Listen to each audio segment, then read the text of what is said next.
is Philippine voters. There was a ballot that was rejected first. Live mula sa GMA Network Center, ito ang 24 Oras. Magandang gabi po, Luzon, Visayas at Mindanao. Magkahiwalay na insidente ng road rage ang naaktuhan sa Quezon City at Antipolo. Ang sangkot sa una, may plakang 8 na para lang sa mga kongresista. Sa Antipolo naman, isang rider at e-trike driver nagsuntukan dahil sa sagian ng kanilang mga sasakyan. Unahin natin ang nahulikam na away na yan sa pagtutok ni Bea Pinlac. Parela naman kaya dyan ha, madami kami. Perwisyo ang dinulot ng nakahambalang na e-trike at motorsiklong ito sa sumulong highway sa Antipolo City mag-aalas 3 kahapon. Hindi pa masyadong nakita sa video nung una, pero tila nagkainitan na ang dalawang motorista habang nasa loob ng e-trike ang driver nito. Hanggang sa hinatak na ng rider ang kaalitang driver papunta sa gilid ng kalsada. Pareho silang tumama sa pader habang patuloy na nagpapalitan ng suntok. Ayon sa barangay, nagsimula ang away ng masagi raw ng motorang e-trike. Ang una raw nanuntok, ang driver ng e-trike. Ang kinagalit dun nga kasi nasira niya yung pan. Kaya daw siya nagalit. Inamin naman ng nanuntok na talagang nabigla siyang dahil sa init daw ng kanyang ulo. Tapos nuntok niya kagad yung nakabangga. Kaya pagganti ng ating nakabangga, sinalias siya, di ba? Sinalias hanggang napunta sa pader. Habang nagsusuntukan ang dalawa, pumagit na ang isa pang rider para awatin sila. Ayon sa barangay, nagtamo ng pasa sa mukha ang rider at sugat naman sa braso at likod ang e-trike driver. Nagharap na raw ang dalawa sa barangay para mag-usap kagabi. Medyo kumalma naman po. Bagkus nagkamayan sila, nagkasundo naman. Inamin naman nung nila nagkamali pareho. Sinusubukan pa namin kunin ang panig ng dalawang sangkot sa suntukan sa kalsada. Ayon sa Antipolo Police, wala pa silang natatanggap na reklamo kaugnay ng insidente. Para sa GMA Integrated News, Bea Pinlac, nakatutok 24 oras. Nagbanta namang mamaril ang driver ng SUV na may plakang 8 sa nakaalitan niya sa Quezon City. Pangkongresista ang ganyang plaka, pero ayon sa Secretary General ng Kamara, mukhang peke ang protocol plate na nakita sa viral video. Nakatutok si Chino Gaston. Nag-viral sa social media ang video ng mga nagkainitang driver ng dalawang sasakyan sa Quezon City. Makikitang lumapit ang SUV driver at nagbanta sa kaalitang driver. Ang kanyang sasakyan may number 8 protocol plate na ini-issue lang sa mga kongresista. Baba! Sumparinig kita? Sa isang statement, sinabi ni House Secretary General Reginald Velasco na base sa video, mukhang peke ang plakang gamit. Tila wala daw itong mga security feature ng tunay na 8 protocol plate. Hinimok ni Velasco ang mga otoridad na agad imbestigahan at panagutin ang driver ng SUV. Pagdiin niya, iligal ang paggamit ng pekeng special plate number at maaring parusahan sa ilalim ng batas. Patuloy pang inaalam ng LTO kung sino ang may-ari ng SUV sa video. Ang Automobile Association of the Philippines naniniwalang bukod sa paghihigpit sa pag-issue ng mga protocol plates, kailangan higpitan din daw ang pag-issue ng driver's license. May mga motorista kasi na may mga nakakaalitan dahil hindi alam ang tamang pagmamaneho sa kalsada. Sa ibang bansa nga, 6 na buwang ka-schooling Dito sa atin hindi natin masabi na natuto talaga ito. Yung iba nga, hindi na nag-schooling, binigyan na lang ng lisensya. At sa gitna ng mga insidente ng karahasan sa kalsada, nananawagan ang AAP na maging mahinahon at magkaroon ng tamang attitude tuwing nagmamaneho. Kasi bago ka sumakay ng sasakyan, may dala kang tubo, itak, pana, baril. Ang ibig sabihin na makikipagdigmaan ka. Diba? Yung ang initial attitude mo, talagang pag merong ang pakiramdam mo, yung perceived slight, inisulto ka o ininis ka, kinat ka, gaganti ka. Kasi may dala kang armas Para sa GMA Integrated News, Chino Gaston, nakatutok, 24 oras. Isinusulong na ng ilang kongresista ang panukalang batas na tutugon-an nila sa mga away kalsadang nauuwi sa karahasan. Pero puna ng liderato ng Senado, anong kaibahan nito sa mga umiiral ng batas? Nakatutok si Tina Panganiban Perez. Nagsimula ang marahas na insidenteng ito sa umunoy paggitgit sa kalsada. Nauwi ito sa habulan hanggang magbugbugan at mamarilang nakuyog na SUV driver na ikinasawi ng isang rider at ikinasugat ng 3 iba pa. Naungkat tuloy sa kamera ang ilang nabingbing panukala kontra road rage. Apela sa Pangulo ng isa sa 9 na may akda ng panukala, sertipikahang urgent ang mga inihain nila na pinagsama-sama na ng komite sa isang substitute bill.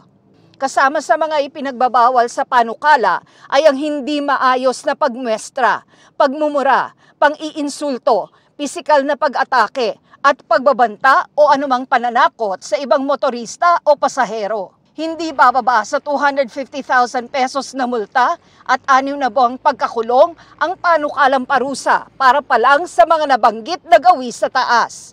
Kung may nasaktan o namatay, nilinaw sa panukala na mahaharap pa ang akusado sa hiwalay na mga reklamo sa ilalim ng Revised Penal Code. Siyempre, yung mahigpit na parusa ay of course maaaring makabawas sa mga insidente ng mga agresibong nagmamaneho. Ang dami ngayon, walang pasensya eh. Of course, pagsulong din ng disiplina sa kalsada. Kailangan ng katapat na panukala sa Senado, kaya susulatan na ito. Pero ngayon pa lang, sinabi ni Senate President Chis Escudero, kung anong pinagkaiba nito sa murder. Dahil yung huling road rage incident sa Antipolo, sinampahan na ng kasong murder yung bumarel. So anong pinagkaiba ng road rage bill na ito? Paano niya mapapadali, paano niya mapapabilis, o paano niya maliliwanag pa yung krimen kung sakasakali. Ayon sa Automobile Association of the Philippines, hindi bagong batas ang kailangan, kundi mas striktong pagpapatupad sa mga kasalukuyang batas. Dagdag din daw rito ang pagbabago sa asa ng mga motorista at driver education. Ang problema natin sa Pilipinas, hindi batas, enforcement, and following rules. Dami-dami nating batas eh. Kailangan daw laging mahinahon. Dapat paglabas mo sa kalsada araw-araw, ang attitude mo ay, pagbibigyan ko yung gustong sumingit sa akin. Minsan kasi ang tinatawag nila dyan, perceived slight. Kinat ako eh. Hindi ka naman kinat eh. Diba? May bato rin sa kanan, iniwasan niya yung bato. Inirekomenda rin niyang sa senior high school pa lang, sumailalim na ang mga estudyante sa driver education. Para sa GMA Integrated News, Tina Panganiban Perez, nakatutok, 24 oras. Sinabunutan, kinaladkad at winasiwas pa sa sahig ng classroom ang isang grade 8 student sa Quezon City.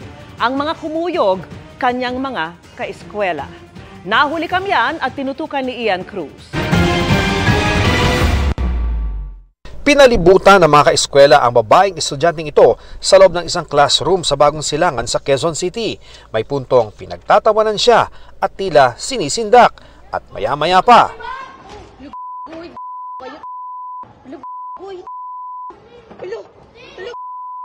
Sunod-sunod na siyang sinabunutan ng babaeng kaeskwela. May puntong kinaladkad siya at winasiwas pa sa sahig habang hindi binibitawan ang pagkakasabunot sa kanya. Ayon sa aming source na tumangging humarap sa kamera, ang nasa video ay isa lang sa maraming pagkakataong sinabunutan ng babae nitong Lunes. Hulian niya noong uwian nang muli siyang atakihin ng mga kaklase. Batay sa pagkakakilanda na sinabi ng source, natunto naman kung saan nakatira ang biktimang nasa grade 8. Pero tumanggi ang mga magulang na makausap siya kahit nga ng sangguniang kabataan ng barangay. Sabi ng source, may hindi pagkakaunawaan ang biktima at leader ng grupo ng mga babae. Sinikap naming makuha ang panig ng grupo pero tanging ang kapatid ng isa sa mga nanakit ang aking nakausap. Giit niya, ang kapatid ng unang binuli umano. Sa report ng principal ng paaralan na nakarating sa central office ng DepEd, isinalaysay ng biktima na sinaktan umano siya noong kanilang 3 p.m. break time at noong 6 p.m. na oras ng uwian. Sabi nila ng biktima, hindi siya nagsumbong sa mga magulang o class advisor dahil sa takot. Sa pahayag naman ng Bagong Silangan High School, sinabi nitong may seryosong aligasyon ng bullying at iniimbestigahan na nila ang insidente na nakuha ng video. Hiling nila sa publiko na magtiwala sa mga nailatag na noong paraan ng paghawak sa sitwasyon. Tiniyak din nila sa kanilang mga estudyante at kanilang pamilya na committed silang maglaan ng anilay safe and supportive learning environment. Bawal nila ang anumang paraan ng pambubuli at aaksyonan nila ito. Sabi naman ng Department of Education, tinutugunan nila ang bullying incident at inatasan na ang paaralan na bilisan ang pag-iimbestiga. Nagpulong na anya ang Child Protection Committee para matiyak na marinig ang magkabilang panig.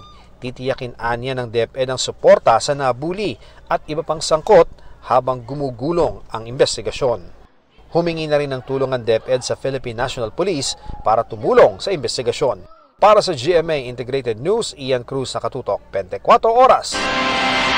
Sinuspindi pansamantala ng MRT3 ang pagbabawal nito sa malalaking bagahe sa tren. Alinsunod yan sa utos ng Transportation Department matapos mag-viral ang isang post kaugnay niyan. Nagbabalik si Tina Panganiban Perez.